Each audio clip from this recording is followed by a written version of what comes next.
NGO seperti ICW juga salah satunya tentunya akan menyoroti. Kini publik menunggu siapa saja perwakilan parpol hingga teknokrat dan tokoh yang akan mengisi kursi kementerian di pemerintahan Prabowo Gibran.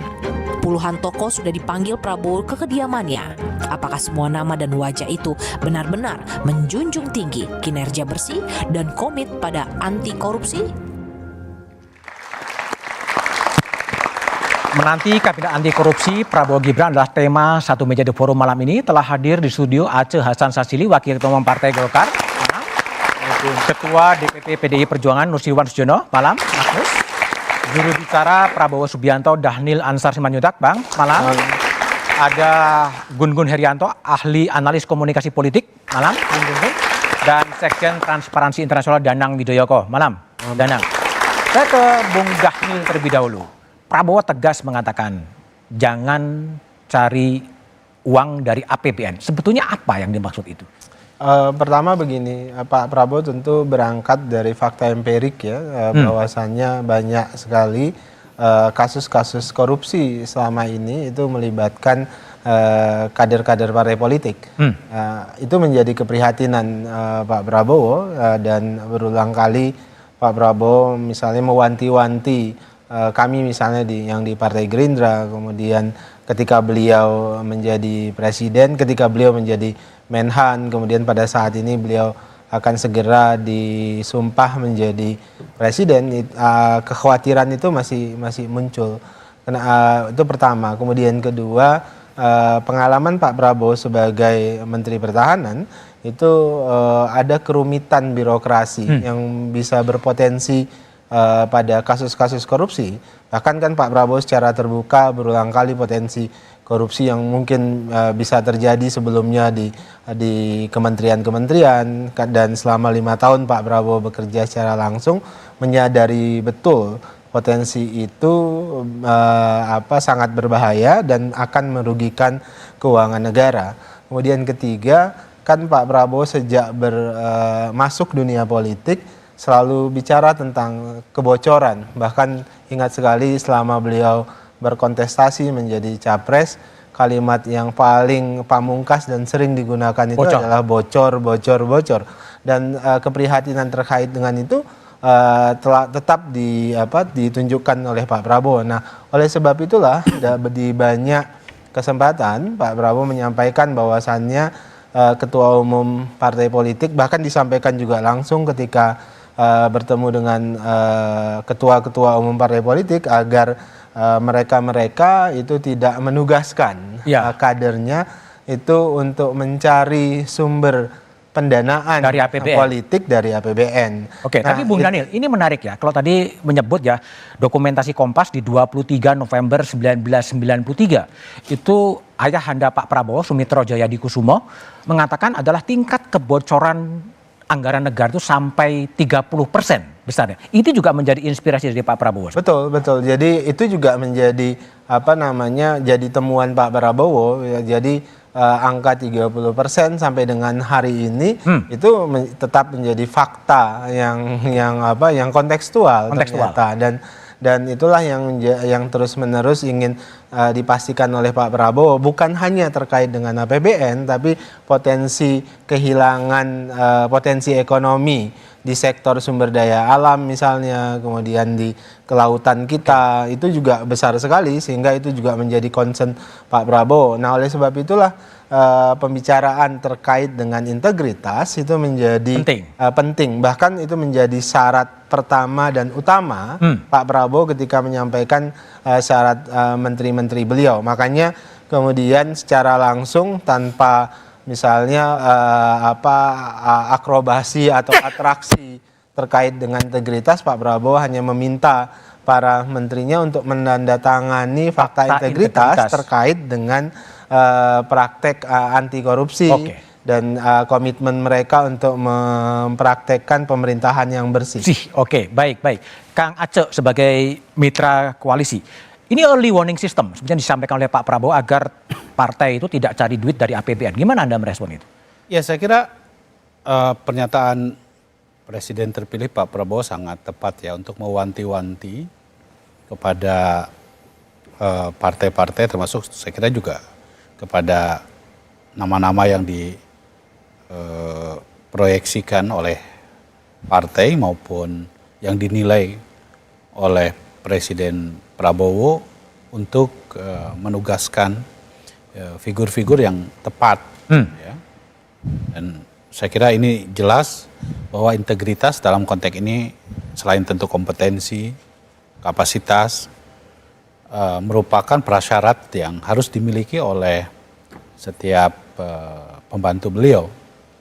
Dan tentu partai kami pun juga memberikan calon-calon menteri yang ya saya kira bisa dilihat rekam jejaknya. Oke, Jadi baik. buat kami apa yang disampaikan oleh Pak Prabowo justru menjadi satu koridor agar memang di dalam menjalankan tugas-tugas negara Oke. kita harus fokus kepada upaya bagaimana memastikan target-targetnya lebih jelas, lebih terukur, dan menghindari politik yang tanpa integritas. Oke, baik. Mas Gun-Gun, Ya. kalau Anda lihat, ini sebuah early warning system yang disampaikan oleh Prabowo gitu, bahwa jangan cari uang dari APBN. Anda lihatnya pernyataan ini seperti apa sebetulnya? Ada dua dimensi ya dalam pernyataan politik ya. Pertama itu tentu ekspresi simbolik sebagai narasi. Dan ini tentu apa yang disampaikan sudah tepat. Artinya early warning yang disampaikan mungkin yang akan membantu Pak Presiden. Sekaligus ini bagian juga dalam konteks tata kelola pemerintahan yang baik. Tetapi narasi saja tentu tidak cukup. Tidak cukup. Karena apa? Pak Prabowo hari ini berada di puncak hierarki otoritas dalam konteks birokrasi pemerintahan. Sehingga langkahnya harus lebih maju, yaitu komitmen, goodwill, dan political will. Contoh yang mewujud ya dalam bentuk kebijakan-kebijakan. Misalnya dalam konteks penguatan institusi hukum. Bagaimana misalnya komitmennya, ya kan? Kemudian juga bagaimana misalnya mendorong fungsi-fungsi kontrol itu juga bebas dilakukan oleh teman-teman civil society. Jangan kemudian ketika ada kontrol misalnya itu kemudian resisten.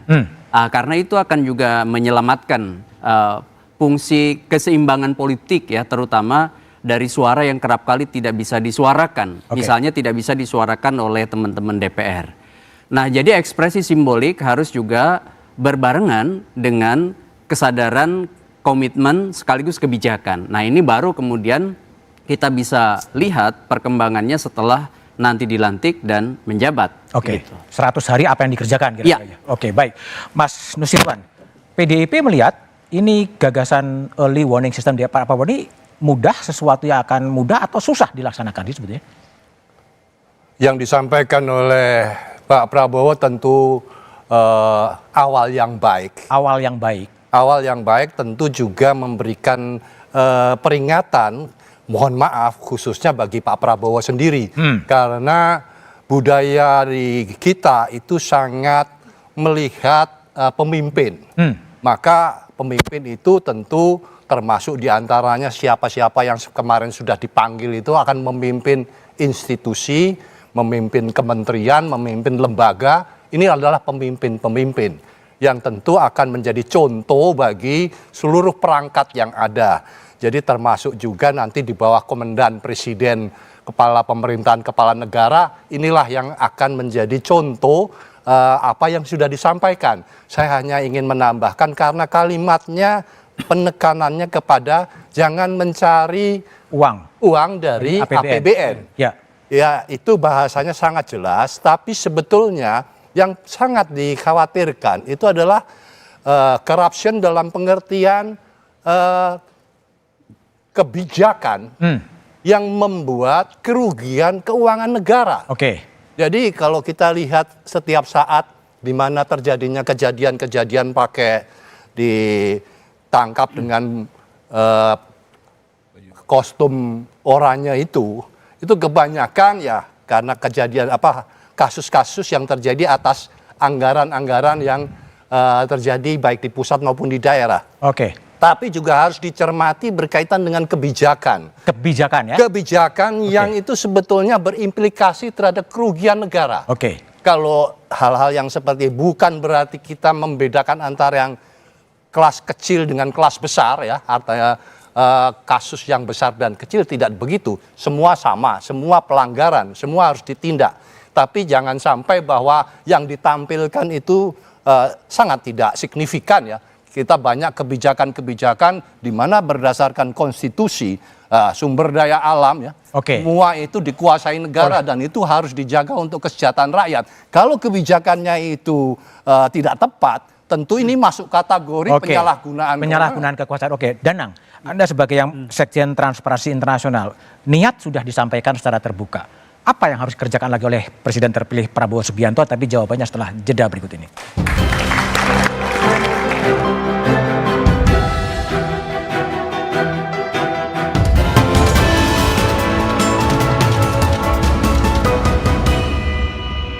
Presiden terpilih Prabowo Subianto menegaskan komitmennya untuk memberantas korupsi, mulai dari memperingatkan para calon menterinya agar tak cari uang dari anggaran negara, hingga mewajibkan menandatangani fakta integritas. Seberapa